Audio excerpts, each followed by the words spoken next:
강의 시작하겠습니다. 반갑습니다. 동차랑 유해 공부하는 방식이 좀 다른데 어떤 부분에서 차이 나냐면 시기별로 좀 하는 방식이 다를 것 같아요. 공부 방법은 100% 똑같고요.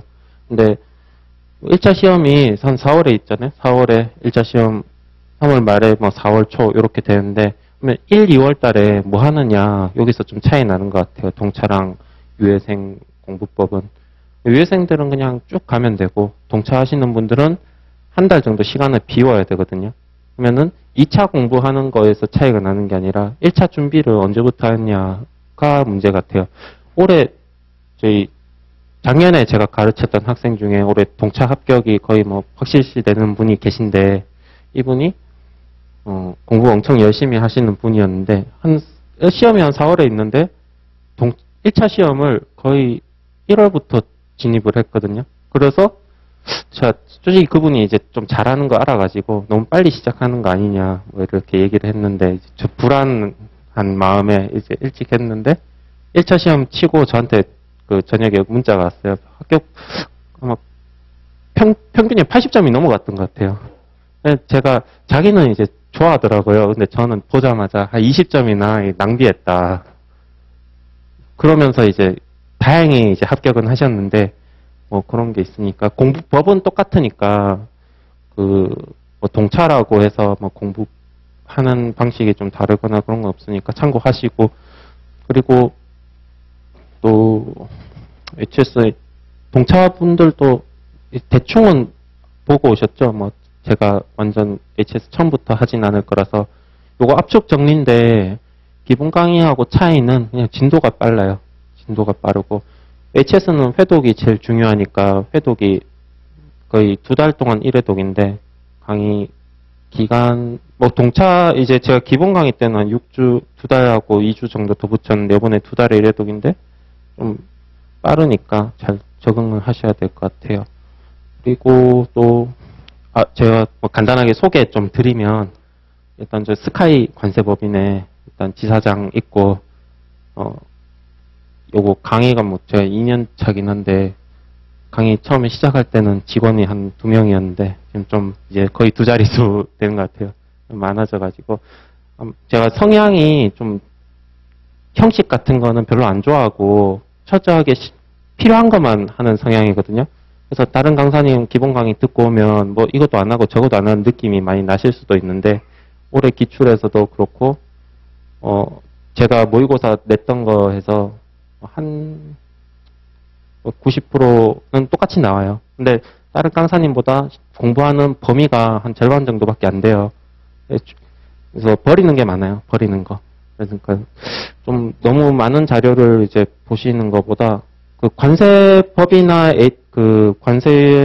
무역실무 이런 과목은 시험 칠 때 쪽집게 그런 거 있잖아요. 잘 찍은 문제가 이제 나오고 그러면은 찍은 문제가 나오면 저 강사님 되게 잘하시는 분이다 이런 느낌도 있는데 HS는 버리는 과목이에요. 이게 찍어서 맞추는 거는 너무 당연하고 HS 강의를 하는데 문제 찍어서 못 맞추면은 좀 문제가 지금 시점에서 문제가 있고 오히려 출제가 안 되는 범위를 버리는 게 중요하거든요. 그래서 결론적으로 요 책 한 권을 다 외우시면은 100점이 나와요. 요 책을.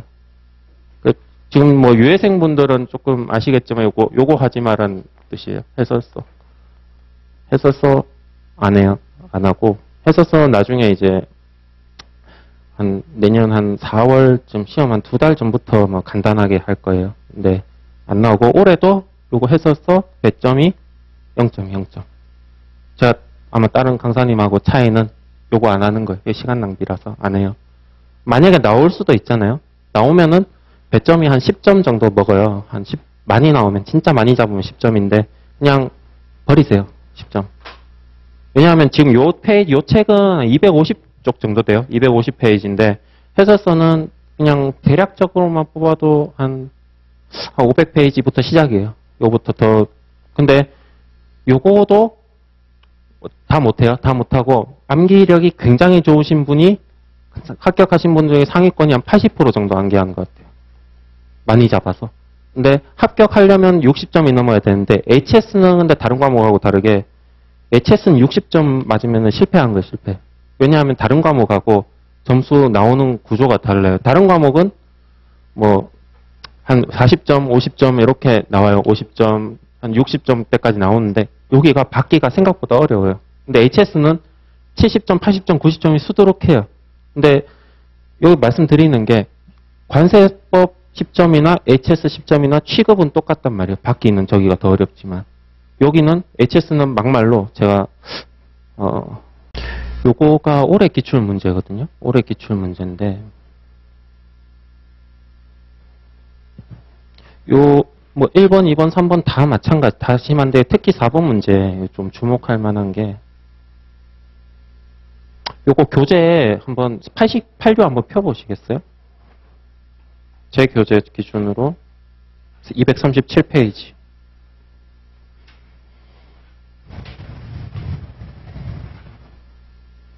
(237페이지인데) 여기 지금 주규정이 총 3개죠. 하나, 둘, 3개죠. 이거 종이에다 답안지에다 쓰시면 한쪽 반에서 뭐 좀 많이 적으면 두 쪽이에요. 20점이에요. 20점. 관세법은 두 쪽 적으면은 뭐 8점이래요. 근데 반대로 말하면 요 글자에 이게 오타 하나 한 단어 틀릴 때마다 뭐 1점씩 날아갈 수도 있는 거예요. 그런 만큼 여기 암기하는 그 뭐랄까 암기의 정확도 이런 게 너무 중요하고 여기 암기 정확도를 올리려면 당연히 공부 범위를 줄여야 되고 여기 되게 심했어요. 근데 심했는데 다른 문제도 다 똑같아요. 아마 올해 HS는 뭐 시간이 한 30분씩 남으셨을 거예요. 근데 30분 남는 동안 여기 물어보지 않은 거 여기는 88류 주 1 적으라고 했는데 주 1이 보시면 5줄 돼요. 적고 옆에다 설명을 아무리 달아도 1점이 더 안 나와요. 그래서 제가 뭐 강의하는 그런 취지는 앞으로 모의고사도 다 마찬가지인데 적을 수 있는 거 100% 정확하게 다 적어서 점수 다 받고 너무 좀 지엽적인 거 뭐 킬러 문항이라고 하죠. 그런 거는 그냥 좀 일부분 버리자. 많이 나와도 어차피 배점이 뭐 10점 정도 나올까 말까. 한 3년에 한 번 10점 정도 나와요.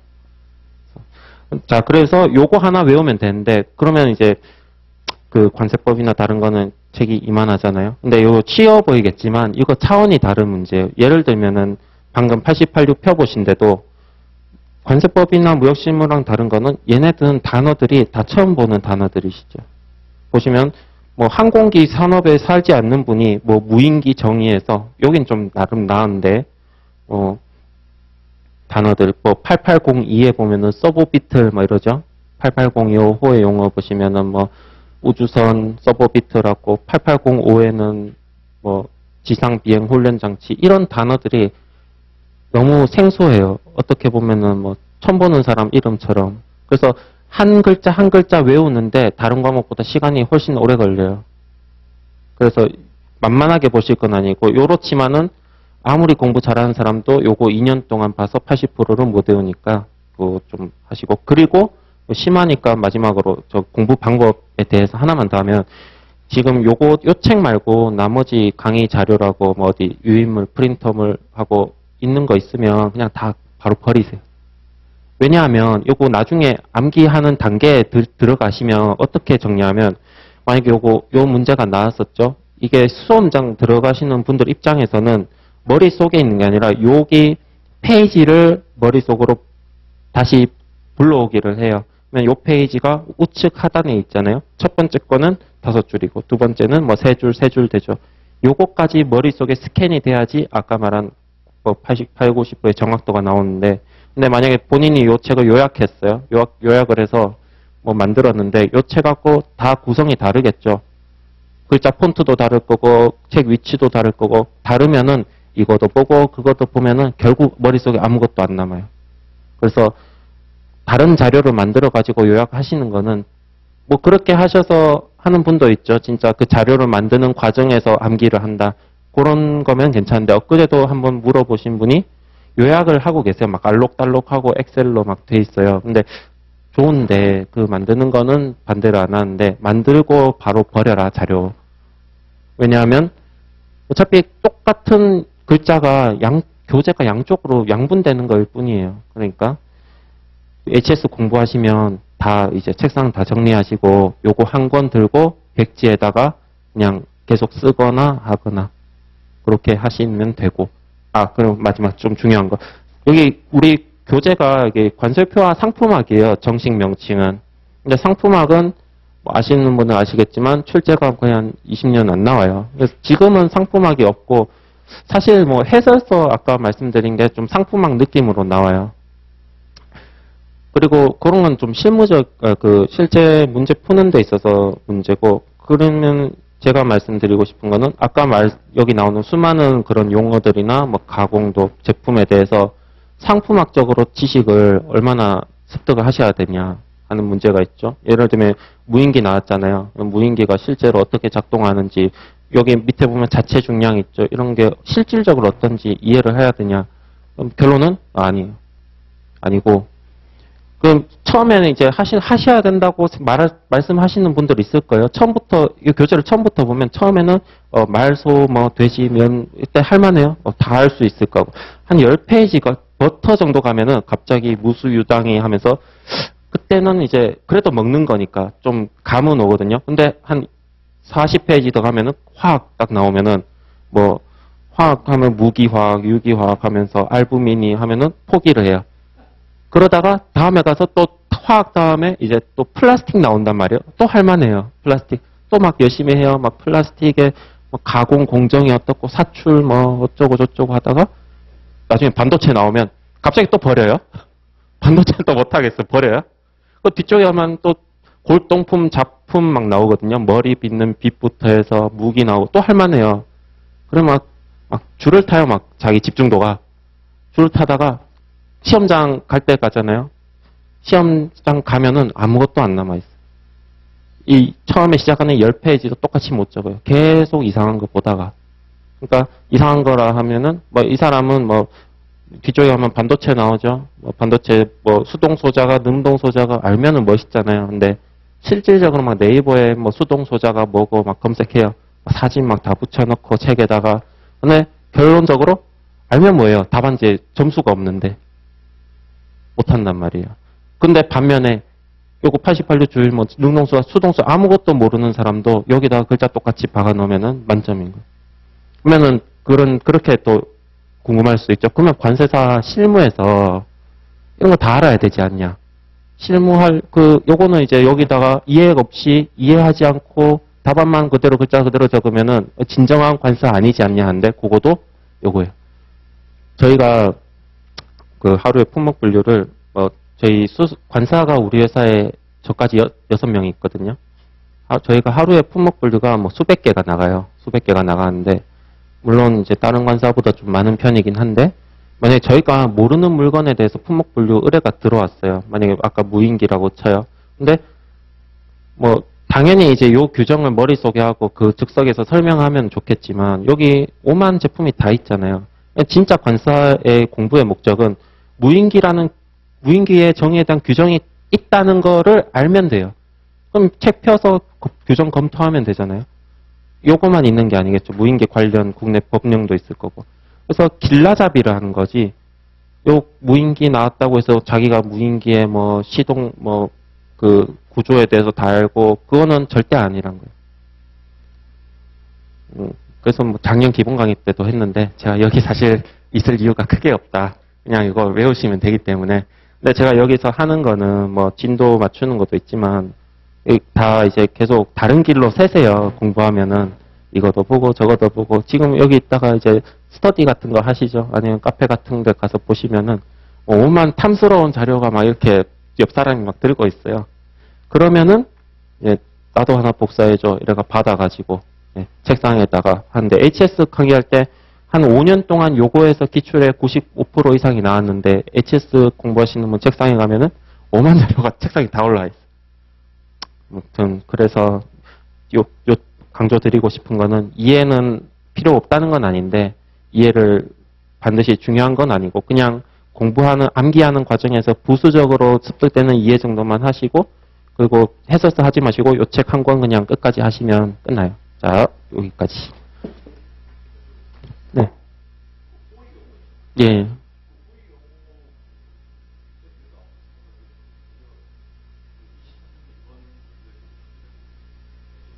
그렇죠. 4점이죠.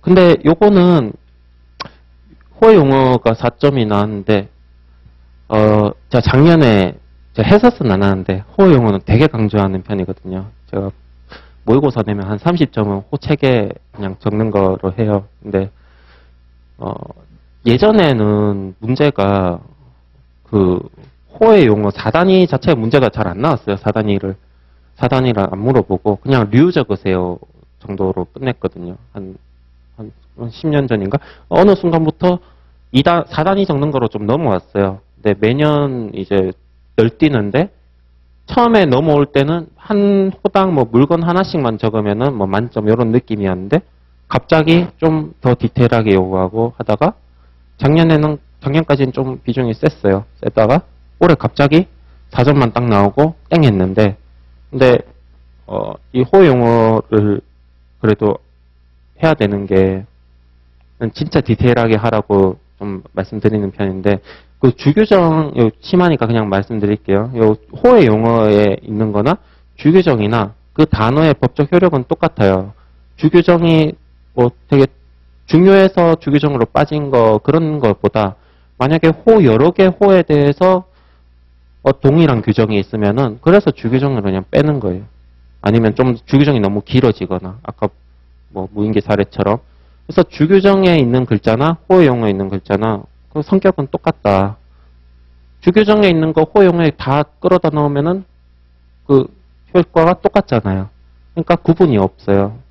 그리고 또 결정적으로 해야 되는 이유는 나중에 가시면은 연결돼요. 주규정과 호의 용어의 그 규정들이 연결되는데 호의 용어 좀 적당히 하고 주규정을 빠삭하게 결과적으로 그렇게 완성을 시키실 수 있으면 호의 용어 뭐 다 완전 할 필요는 없죠. 근데 보시는 게 요거 배점이 올해 특히 좀 적게 나와서 그런데 점수에도 도움되고 주규정 암기에는 특히 더 도움돼요. 그래서 하는 게 좋습니다. 근데 얼마나 해야 되냐 좀 문제가 있는데 여기 우리가 4단위 기준으로 해요. 6단위는 절대 손대면 안 돼요. 6단위. 올해 문제에서 소호주 문제가 나왔는데 호 체계를 줬어요. 그러니까 외울 필요가 없다는 거죠. 사실 이거 출제하신 분도 모를걸요. 이거 문제 내면서 펴봤겠죠. 실무에서는 6단위를 좀 봐요. 근데 수험생 입장에서는 6단위를 안 봐도 돼요. 그러면 소주를 공부하면서 6단위가 나오니까 이걸 보고 싶은 또 욕망이 생길 건데 완전 필요 없으니까 하실 필요 없고. 그리고 4단위 호 암기하실 때 그 조금 하신 분들 기준으로 뭐 아까도 물건이 많잖아요. 물건이 많은데 요런 거 있을 거예요. 가운데 점하고 콤마 요런 거 구분 뭐 명확하게 하고 싶은 분들 있을 거예요. 근데 이거 근본적으로 명확할 수가 없어요. 참고로. 왜냐하면 그 4단위는 6단위, 10단위 물건을 적게는 뭐 대여섯 개, 많게는 뭐 5, 60개 압축해 놓은 거라서 애초에 이거 정확하게 4단위 호 용어에다가 정확하게 이렇게 적을 수가 없는 거예요. 그래서 퉁한 거예요. 4단위 호의 용어는.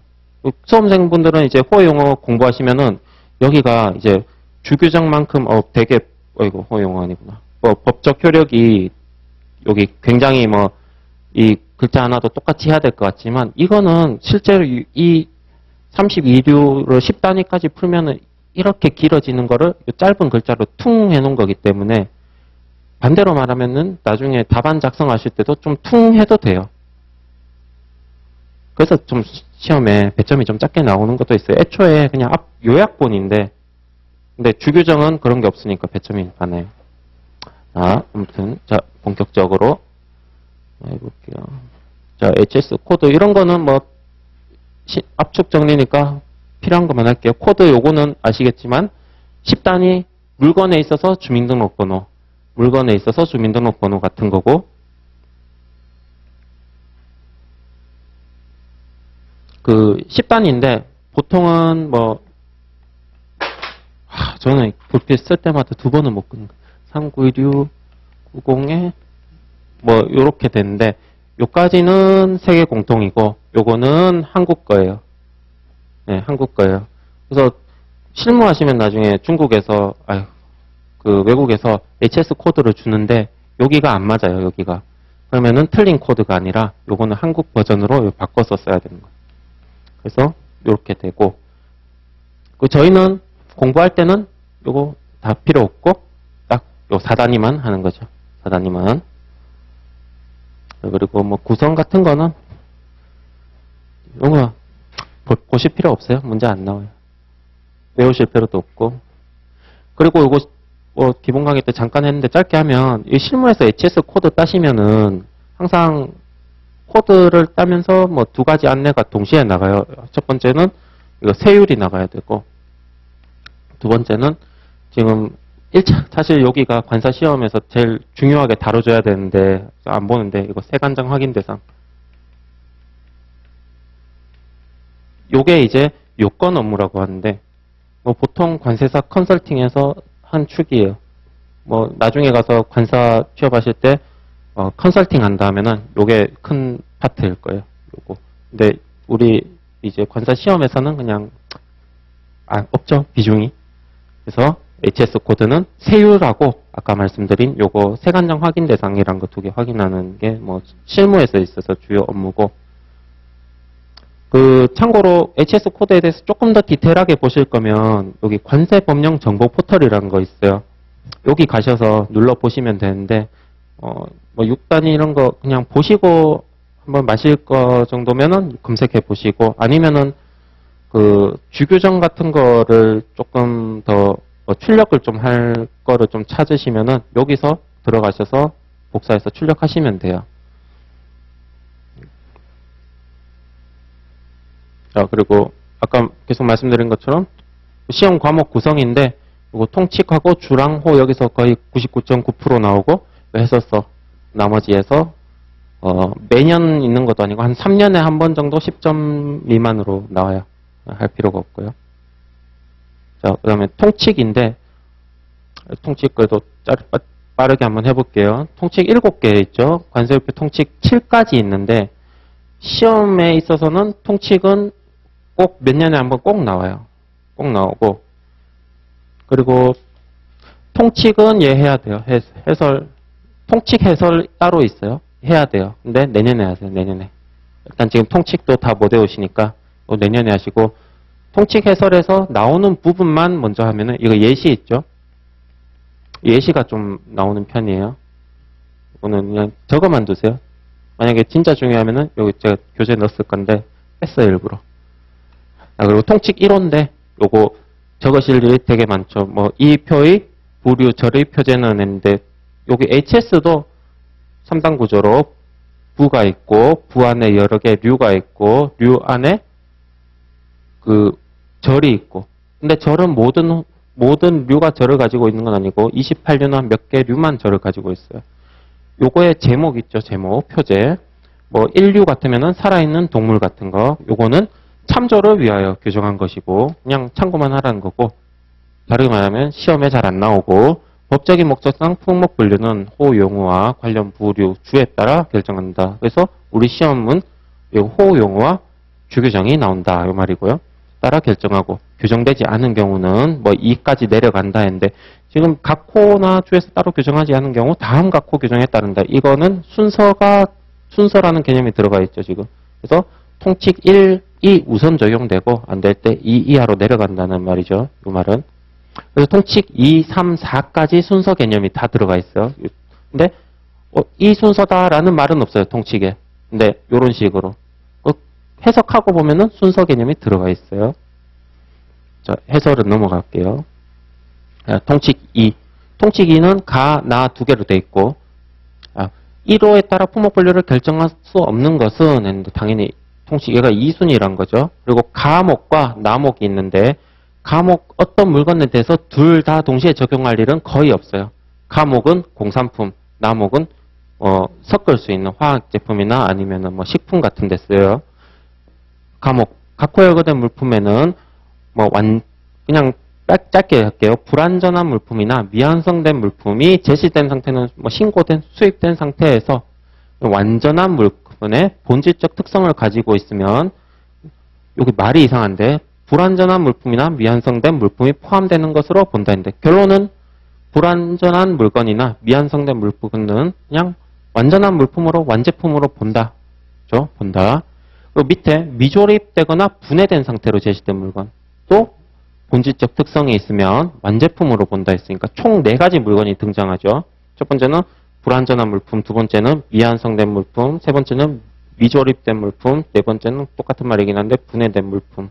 그리고 4가지는 완성한 물품의 본질적 특성이 있으면은 완제품에 포함되는 것으로 본다. 여기서 여기 본질적인 특성이라는 단어가 등장하는데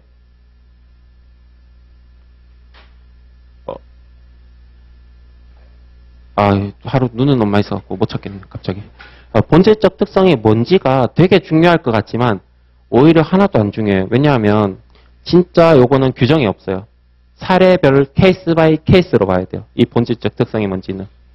뒤쪽에 가면 뭐 그런 게 있어요. 뭐 관세표 온 페이 책 곳곳에 이 본질적 특성이라는 말이 자주 나와요. 근데 이 말이 나오면은 되게 중요해서 이 본질적 특성이 뭔지 규정하는 규정을 찾아야 될 것 같지만 찾을 필요가 없으니까. 있어도 시험에 안 나와요. 있어도 안 나와요. 그냥 요 단어를 정확히 적으시면 돼요. 요 규정은 만약에 요 근거가 있잖아요. 만약에 요 만약에 뭐라 할까요? 요 컴퓨터의 본질적 특성이 뭐다. 이런 규정을 둘 거면 통칙 1에 있겠죠. 주랑 호에. 주랑 호에 있을 거예요. 주랑 호로 세부적으로 규정했는데도 그래도 담을 수 없는 아주 이례적인 상황을 규정하는 거라서 애초에 규정이 없어요. 본질적 특성에 대한 거는. 해설서에 뭐 가끔 하나씩 있는데 나올 때 말씀드리고. 자, 나모. 각호 열거된 재료 물질에는 했는데 아까랑 차이점은 얘는 재료나 물질, 즉 조립이나 아니면은 그 분해되거나 요렇게 할 수 없는 거. 뭐 물이나 음료수, 술, 아니면 화학 물질, 아니면은 뭐 세제 이런 것들 조립할 수 없는 거에 대한 거예요. 그래서 각호에 열거된 재료 물질에는 해당 재료 물질과 다른 재료 물질에 혼합물, 복합물이 포함되는 것으로 본다인데 여기서 뒤쪽에 통칙 3에도 혼합물, 복합물에 대한 규정이 좀 있어요. 여기랑 통칙 3 차이는 여기는 그냥 미소한 함유량. 우리 우유 같은 거 사면은 우유 안에 비타민 조금씩 다 들어가 있죠. 뭐 그런 거에 대한 규정이에요. 뭘 좀 섞었다고 해서 우유에다가 비타민 1g 넣어서 어쨌든 엄밀하게 보면은 얘는 혼합물이죠. 그렇지만 얘를 우리가 우유라고 품목 분류할 수 없는 건 아니잖아요. 그런 의미. 통칙 3과의 차이는 이제 뭐 함유량이 되겠죠. 함유량. 기준은 없어요, 얘도. 그래서 포함되는 것으로 본다 해서 어떤 물질에다가 뭐 조금 뭐 다른 거 섞였다고 해서 품목 분류에 영향 주지 마라. 그런 거예요. 특정한 재료 물질로 구성된 물품에서 특정이라는 게 되게 특이한 거 말하겠지만 아니고 그냥 우리 흔히 보는 뭐 예를 들면 아이보리 이런 거, 소뿔 아니면 무슨 이빨, 거북이 등껍질 이런 것 그냥 어떤 물질을 그냥 특정을 하면은 그런 특정한 재료 물질로 구성된 물품은 또 전부 또는 일부가 해당 재료 물질로 구성된 물품이 포함되는 것으로 본다. 이것도 마찬가지요. 뭐 아이보리 아이보리 수입하는데 뭐 소뿔에다가 뭘 좀 발랐어요. 뭘 좀 바르거나 아니면은 뭐 조금 다른 거가 이렇게 붙였는데 그런 거로 품목 분류에 영향 주지 마라. 그런 거고요. 자, 그다음에 본격적으로 이제 2가지 이상 뭐 조금 넣는 거 이제 선 넘었어요. 선 넘어서 2가지 이상 재료 물질로 구성되는 물품 분류는 통칙 3으로 가라 했으니까 지금 여기도 우선 순서라는 개념이 들어갔죠. 안 되면은 다음으로 가라 했을까. 1에서 안 되면 2로 가고 2에서 안 되면 3으로 가고. 그 다음에 통칙 3호인데 시험에는 거진 통칙 3 나목이 나와요. 통칙 3 나목. 하지만 통칙 그냥 뭐 중요도 차이라기보다 걔가 좀 개별 통칙으로 나면 그쪽이 좀 많이 나오는 편이고 그냥 통칙 그냥 1부터 7까지 다 쓰세요라는 문제가 제일 유망한 문제예요, 사실. 우리 시험이 좀 무식한 시험으로 변해가지고 통칙 3호. 자, 여기도 이 통칙 제2호나 그 밖의 이유로 동일한 물품이 둘 이상의 호로 분류될 수 있는 것으로 볼 수 있는 경우로 해서 요게 적용 대상인 거죠. 요 경우라고 끝날 때까지가. 품목분류는 다음 강목에 정하는 바에 따른다 해서. 그러니까 동일한 물품이 둘 이상으로 볼 수 있는 경우. 아까 통칙 2에서는 혼합물, 복합물이나 아니면은 뭐 그런 거에 대한 거였는데 거기서는 둘 이상의 호로 볼 수 있지 않은 경우예요. 그냥 너무 소량이어서. 근데 여기서는 이제 본격적으로 혼합물, 복합물. 여기 자 감옥에 가장 구체적으로 표현된 호가 일반적으로 표현된 호에 우선한다 해서. 요거 예시 잠시만 예시가 이게 없네. 뭐 예를 들면 그런 거 있죠. 카페트인데 뭐 자동차 안에 카페트 예를 뭐 자동차 일종의 부속품으로 만약에 볼 수 있다 그러면은 뭐 87085에는 자동차 부분품이 분류되고 부속품 포함해서요. 그리고 반면에 5705에는 양탄자 그 밖에 양탄자가 분류돼요. 요럴 때 이 카페트가 자동차용이라 하더라도 얘보다 얘가 더 구체적으로 보는 거예요. 물건의 어떤 용도보다 그 품명을 이런 거 가장 구체적으로 표현된 호가 일반적으로 표현된 호에 우선한다. 만약에 사례 문제 나와도 이거 크게 걱정하실 필요가 없어요. 이게 본능적으로 카페트 제시된데 이렇게 가실 분은 잘 없고 보통 이렇게 생각하겠죠. 그래서 문제 나오면 헷갈리진 않는 부분이에요. 사례 문제는 아마 안 나올 거예요. 이거는. 다음은 둘 이상의 뭐 호가 혼합물, 복합물에 포함된 재료나 물질의 일부에 대해서만 각각 규정하면은 어느 하나가 다른 호보다 더 완전 상세하게 표현하고 있을지라도 동일하게 구체적으로 표현된 것으로 본다 해서 소매용 세트 같은 거는 안에 물건이 여러 개가 있죠. 근데 어떤 호가 그 소매용 세트 안에 있는 물건의 일부에 대해서만 만약에 바느질 세트인데 바느질 세트는 이렇게 구성되겠죠. 바늘, 실, 뭐 가위 이렇게 될 거잖아요.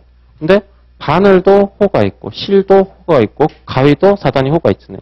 완전 상세하게 했을지라도 얘는 결과적으로 여행 바느질 세트죠. 그러니까 그거는 의미가 없다. 그 말이에요. 어떤 호가 소매용 세트 안에 있는 그러니까 요거 하나하나 소매용 세트나 이런 거에 있어서 하나하나에 대해서 어떤 호와 관계는 상관이 없다. 요 통칙 3가에서는 이제 나에서 들어가는 거죠. 그거는 자, 통칙 3가는 그래서 협의호 우선원칙 뭐 그렇게 해요. 협의호 우선원칙 뭐 공식 정식 용어는 아니니까.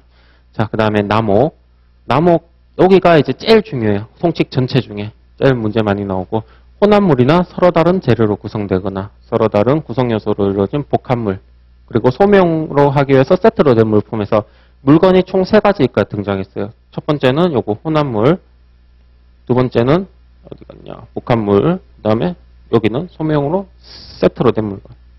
그래서 나중에 적으실 때 머릿속으로는 혼복세 이러면서 들어가죠. 혼합물, 복합물, 소매용 세트 된 물건으로서 과목에 따라 분류할 수 없는 것은 했죠. 그러면 여기도 또 순서가 들어간 거죠. 순서가 2순위인 거예요. 2순위. 통칙 3 안에서도 과목이 우선하고 그 다음이 나목. 가능한 한 이들 물품의 본질적인 특성을 부여하는 재료나 구성 요소로 이루어진 물건으로 본다 했죠. 여기도 이제 본질적인 특성이라는 말이 나왔는데 이거 기준은 있어요. 딱 한 줄. 뭐 이거 적지 마세요. 뭐 성질, 가격, 중량, 수량, 용도, 뭐 역할 이런 거 있어요. 이런 거 있는데 이런 거에 따라서 본질적 특성을 보겠다는 거예요. 딱 봐도 애매하죠. 문제 출제 불가능해요. 그냥 요런 단어를 쓰는 거는 한 줄밖에 안 돼요. 그래서 출제 불가. 요거는 출제가 불가능해요. 요것도 나중에 내년 한 4월에 보세요. 했었어. 지금 또 보시면은 안 돼요. 그래서 혼합물이나 복합물이나 소매용 세트는 본질적인 특성을 부여하는 거로 본다. 실무에서 이런 거 만나면은 되게 이제 고민되죠. 이거를 관세사가 함부로 뭐 이거다 하고 하기 되게 부담스럽거든요, 보통은. 그래서 이제 화주한테 물어보죠. 뭐로 할까요? 뭐로 할까요? 해서 화주가 당연히 세율 낮은 거로 해달라고 하겠죠. 그러면은 이제 높은 거로 해달라고 하면 문제가 없어요. 이게 좀 세관에서 세금 더 내는 거는 전혀 문제 삼으시지 않으시기 때문에 고세율 신고하는 거, 그래서 관사들이 좀 고세율로 해요. 실무에서는 뭐 화주에 세금을 적게 내주려고 노력하는 게 아니라 많이 내도록 설득을 하는 거죠. 저희는 항상.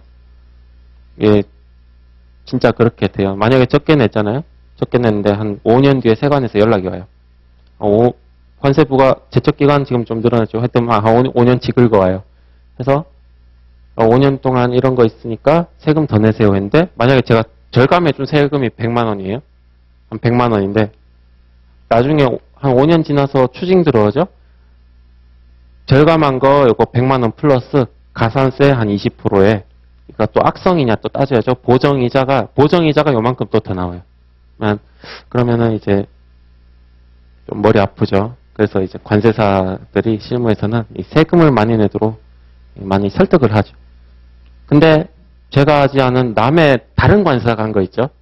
다른 관세사가 한 거 통관 자료를 들고 문제 없나요 하면은 이제 너무 재밌죠. 다른 관세사가 신고한 거는 잠이 안 와요. 그런 거 갖고 오면. 자, 아무튼 요거는 이제 본질적인 특성에 따라 분류하는 거니까 본질적 특성 뭐 원칙 이렇게 하고요. 그다음에 다목에 여기도 가목, 나목에 따라 분류할 수 없는 것은에서 순서 들어갔죠. 그래서 가, 나, 다 순서로 차례대로 적용하는 거예요. 동일하게 분류 가능한 종 중 가장 마지막으로 분류한다. 최종호 분류 원칙 이렇게 해요. 요거 하실 때 헷갈리는 게 뭐 01 말고 뭐 만약에 소고기인데 02, 01 하고 뭐 경합을 해요. 만약에 160 2하고 근데 여기 160, 2, 3, 4, 5 이렇게 떨어지죠. 2, 1603, 1604 여기는 다들 안 헷갈려 하세요. 당연히 얘가 최종호니까. 근데 얘랑 얘 비교하면 헷갈려 하시. 그냥 무조건 숫자 큰 애가 장땡이에요. 요거는 공대면 201이죠. 얘는 1600이죠. 얘가 큰 거예요. 얘가 최종호예요. 이거 헷갈려 하시면 안 돼요. 그래서 최종호 분류 원칙은 그냥 숫자 큰 애로 가시면 돼요. 요거도 사례 문제가 딱 한 번 옛날에 등장한 적이 있는데 뭐 너무 쉽죠. 이거는 그냥 제가 제 기억에 아마 호책에도 다 주고 그냥 한 건데 사례를 꼭 내고 싶으셔서 문제를 꼭 만들어서 했어갖고 냈는데 요렇게 통식 3도 마찬가지로 요 통식 3 문구들 있죠. 요 그대로 쓰는 문제가 제일 유망해요. 그대로 외우셔야 돼요. 지금 올해 시험 친 친구들 있죠. 그 친구들 요거 쓰라 하잖아요. 중간중간에 다 틀려요. 합격하는 친구들도. 그만큼 이거 만만하게 보시면 안 돼요. 자, 그 다음 통칙 4. 이 통칙 1부터 3까지 따라 분류할 수 없는 물품은 해서 여기도 순서 들어갔으니까 그냥 통칙은 1부터 요 통칙 4까지 전부 다 순서 개념이 다 들어가는 거예요. 차례대로. 그 물품과 가장 유사한 물품에 해당하는 호로 분류한다 했으니까 당연히 사례 문제 출제 불가. 요 세 줄 적으면은 올해 시험 기준으로 한 8점 정도 되겠네요, 이거는. 그쵸? 자, 그런데 통칙이 총 7가지 있어요. 7가지 있는데 1부터 4까지는 본수입 물품에 대한 얘기예요. 본수입 물품. 그러면 5랑 6, 7 여기는 부가적으로 1부터 4 플러스 알파예요. 자, 그 다음에 5 볼게요. 5는 포장에 대한 거예요. 포장. 그래서 모든 수입 물품이 포장이 돼서 들어오죠. 본품만 들어온 게 아니라. 그래서 모든 사례에 있어서 사실 통칙 1부터 4 플러스 통칙 5는 기본적으로 다 적용이 돼요. 적용이. 근데 사례 문제 같은 거 보시면 어떤 관세평가분류원에 저희가 품목분류 사전심사 같은 거 올리면 결론이 딱 한 2줄 아니면 길면 3줄 정도 줘요. 거기 보면은 항상 이렇게 끝나요. 이거 저희 답안 양식도 똑같아요. 이거 이렇게 적으셔야 돼요. 이 물품은 처음에 물건에 대한 설명이 나요. 어떤 물품이므로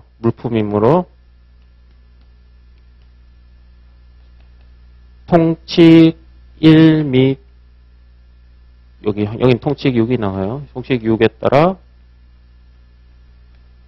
어디로 분류함이 이렇게 끝나요. 이 문구는 거의 뭐 99% 통일이에요.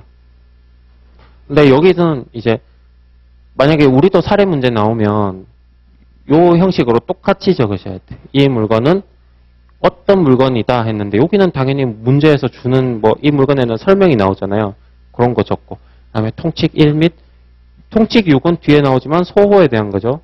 우리는 소 분류 안 할 거잖아요. 실제 시험 가시면은 소 올해는 있었지만 그러면은 요거는 뭐 넣을 수도 있고 뺄 수도 있고 어디로 분류하면 돼. 근데 통칙 5가 없죠. 5가 없는데 포장은 다 돼서 들어왔는데 약간 좀 생략해요. 이게 그 평가분류원에서 결론 낼 때 통칙 5는 너무 다 들어가니까. 근데 수험생분들은 포장에 대한 얘기가 시험 이제 수험생 입장에서는 되게 중요한 부분이에요. 그래서 여기다가 통칙 5를 나중에 꼭 적으세요. 통칙 1 및 6은 아마 안 적으실 거예요. 4단위로 물어보면 6 적으면 안 되죠. 1 및 5에 따라 이렇게 결론 내시면 돼요. 요 결론은 요 양식은 무조건 통일하셔야 돼요. 아무리 좋은 아이디어가 떠올라도 끝에는 항상 이렇게 끝내야 돼요. 되게 유용한 거예요. 자, 그래서 요게 그 통치고 포장이 돼 있으면은 일단 무조건 얘가 적용되고 첫 번째 과목에 뭐 사진기 케이스, 악기 케이스, 뭐 총 케이스, 제도기 케이스, 목걸이 케이스 이와 유사한 용기는 해서 결론은 이거 용기는 특정 물품이나 여기 자르세요. 특정한 물품이나 물품의 세트를 담을 수 있도록 특별한 모양으로 되어 있고 자, 일단 자른 거 여기 하고 자, 첫 번째 이슈는 이거 모양. 이 포장이 용기의 모양. 그리고 알맞게 제조되어 있고 장기간 사용하기 적합하고 해서 두 번째 이슈는 이거 기간에 대한 이슈가 하나 있고요. 장기간 써야 되고 내용물과 함께 제시되고 그 제시하는 방식에 대한 이슈가 하나 있고 마지막 일반적으로 그 내용물과 함께 판매되는 거. 판매 방식에 대한 거 있고. 그래서 네 가지 조건을 모두 충족하면은 그 내용물과 함께 분류한다 하고 다만 용기가 전체 물건에 본질적인 특성을 부여하는 경우 그렇지 않다. 용기가 뭐 금으로 돼 있거나 그런 경우는 안 된다. 여기도 본질적 특성은 고민하실 필요가 없어요. 요 네 가지인데 여기는 사례 문제 살짝 나올 만도 하죠. 근데 안 나오는데 왜냐하면 잘 안 내더라고요. 이런 거 사례 문제는. 더 요거 네 가지. 모양이 특별해야 되고 장기간 쓸 수 있어야 되고 그리고 같이 수입돼야 되고 같이 판매돼야 된다 할 때 요때 제시될 때 요거는 그런 경우 있어요. 우리 바이올린 같은 거 수입하면은 바이올린 말고 어떤 물건 같은 거 수입할 때 요런 케이스인데 그냥 어떤 본품이 벌크로 막 포대기에 들어오고 그리고 포장만 따로 포대기에다 담아서 온 사람들이 있어요. 근데 함께 제시되는 거 맞아요. 꼭 물건 안에다가 넣어서 가져와야 되는 건 아니에요. 근데 수량이 맞아야겠죠. 수량이. 뭐 본품은 뭐 5개인데 포장 1000개 가져오면 안 되겠죠. 꽤 있어요. 꽤 있어요. 그래서 요 네 가지 조건을 다 만족하면은 함께 분류한다.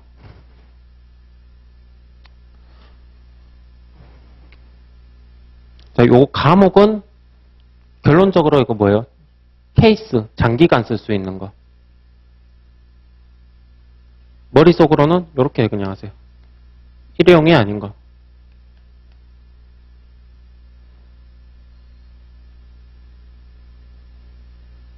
자, 그 다음에 나무. 과목에 해당하는 것은 그에 따르고 했으니까 여기도 약간 순서 개념이 들어가 있죠. 근데 경합하지는 않는 것 같아요. 내용물과 함께 제시되는 포장재료와 포장용기는 해서 아까 그 네 가지 조건 아닌 거는 꼭 뭐 여러 번 쓸 수 있더라도 뭐 일회용이나 뭐 한 번 쓰고 버리는 것들 그러한 물품이 일반적으로 그러한 물품의 포장용으로 사용되는 것이라면 그 내용물과 함께 분류한다. 그래도 결론은 똑같아요. 근데 조건은 딱 하나밖에 없죠. 일반적으로 그러한 물품의 포장용으로 사용되는 것이라면 해서 대표적으로 이거 OPP 봉투 뭐 물건 같은 거 중국에서 뭐 수입하면은 투명한 비닐 같은 데다 물건 다 담겨 있어요. 그런 거. 그냥 쓰고 물건 뜯고 버리는 것들. 이런 거 함께 분류한다. 여기도 명백히 반복적으로 사용하기에 적합하면은 그러하지 아니하다 해서. 그러면은 감옥으로 가져야겠죠. 감옥으로.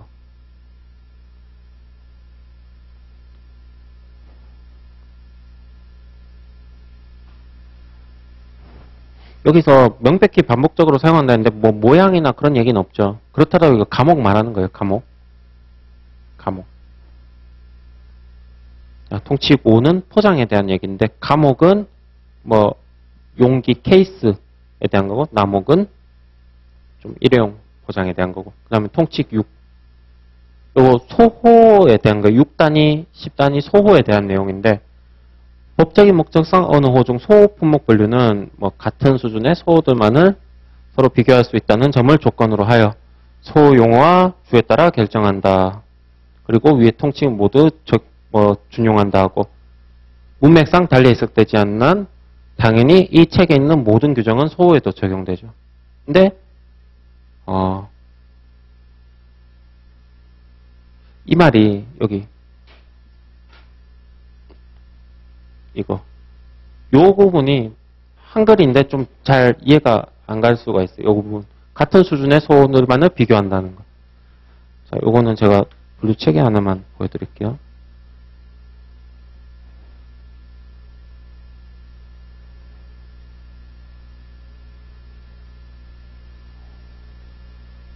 요거 하시는 거는 이해하라는 게 아니라 특이한 게 아니라는 거. 이게 뭐 대단한 그런 규정이 아니라는 거를 좀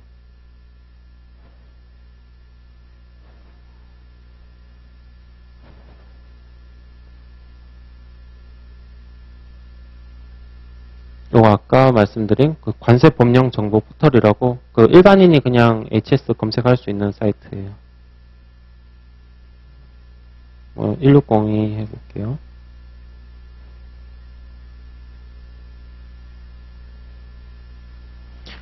요거 여기 뭐 소호가 많이 나오죠. 근데 같은 수준의 소호라고 하면은 만약에 5단이면은 5단위끼리 비교해야 되고 5단위 다음에 6단위 가면 6단위끼리 비교해야 돼요. 그러지 말한 거예요. 내가 4단위를 결정했어요. 4단위 결정했으니까 이제 5단위 결정하면 되죠. 그럴 때 다시 내가 5단위를 고민하고 있는데 다른 호에는 4단위 고려하지 말한 거예요. 그 5단위 갔으면은 제가 만약에 이거 확대 좀만 해볼게요. 1604, 1602에 3까지 왔어요. 그러면은 이 안에서 결정해야 되잖아요. 근데 여기 얘 10단위죠. 얘랑 갑자기 다른 집에 있는 4단위를 끌고 갖고 서로 비교해요. 그러지 말한 거예요. 근데 그런 사람이 있나 봐요. 이런 규정이 있는 거. 궁지에 몰리면은 뭐든 아이디어를 떠올리기 마련이라 이런 규정이 좀 들어온 것 같아요. 요 나중에 11부에도 비슷한 말이 있는데 뭐 그런 의미고. 통칙 7은 통칙 7 없네. 통칙 7은 그 국내 통칙인데 국내에만 있는 통칙인데 교재 보시면은 뭐 그 표에서 규정되지 않은 거는 뭐 통일상품명 협약에 따른다. 협약이 최종적으로 적용된다는 그런 의미예요. 좀만 쉬었다 할게요.